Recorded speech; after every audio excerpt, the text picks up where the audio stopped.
Savez-vous que la femme occidentale, malheureusement pour elle, est celle qui a eu le moins de liberté dans l'histoire de l'humanité, tous sexes confondus, toutes couleurs de peau confondues. Malheureusement. On a commencé à donner des libertés aux femmes il y a à peu près maintenant 100 ans, quoi. C'est-à-dire qu'il y a eu un pays en Europe très riche parce qu'il a réussi à piller tout le monde. La Chine, l'Afrique, l'Inde et les pays européens. C'est l'Angleterre qui, au final, étant tellement riche, s'est dit, il va peut-être falloir qu'on commence à lâcher un peu de l'Est vis-à-vis de nos concitoyens.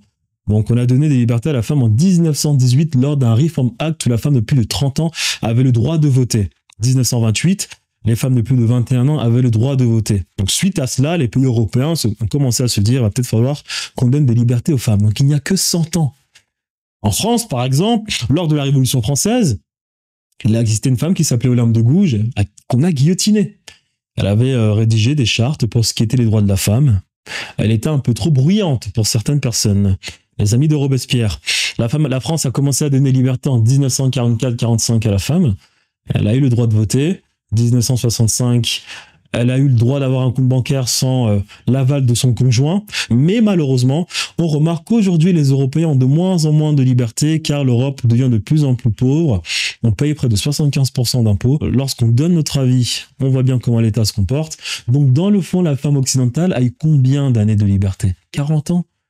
40 ans? 1945 jusqu'à quoi? 90? Après Mitterrand? C'est peu. Pour la comparer aux autres femmes, la femme africaine, historiquement parlant, a plus vécu dans le matriarcat que le patriarcat. Tous les anciens empires africains étaient matriarcaux. Le matriarcat, c'est un système principalement géré par les hommes, quand on fait la moyenne, mais les femmes peuvent aussi gérer le système. Elles sont égales des hommes et c'est régi par certains principes, comme l'harmonie, la paix, la compassion, pas la guerre. Ce qui va à l'encontre du patriarcat. L'Afrique a commencé à devenir patriarcale suite aux invasions arabes et européennes. L'Inde, historiquement parlant, est matriarcale. Il y a des systèmes matrilinéaires, mais l'Inde aussi a connu des invasions patriarcales. Les Aryens. La Chine, c'est pareil, elle a connu des invasions mongoles. Donc, on remarque que c'est lorsqu'il y a les invasions patriarcales que les femmes commencent à perdre des libertés. La femme arabe a connu des libertés bien avant la femme occidentale. Califat de Cordoue, c'était la partie la plus riche d'Europe. Les Arabes étaient tellement riches qu'ils se sont dit on va commencer peut-être à donner certaines libertés aux femmes, mais pas trop. Bien évidemment, elles ont perdu leur liberté ensuite, car l'Empire ottoman s'est vu détruire. Donc, on remarque que les patriarcaux donnent des libertés aux femmes lorsqu'ils sont suffisamment riches. Mais lorsque ces personnes s'appauvrissent, ils redeviennent très agressifs vis-à-vis des femmes, mais des autres.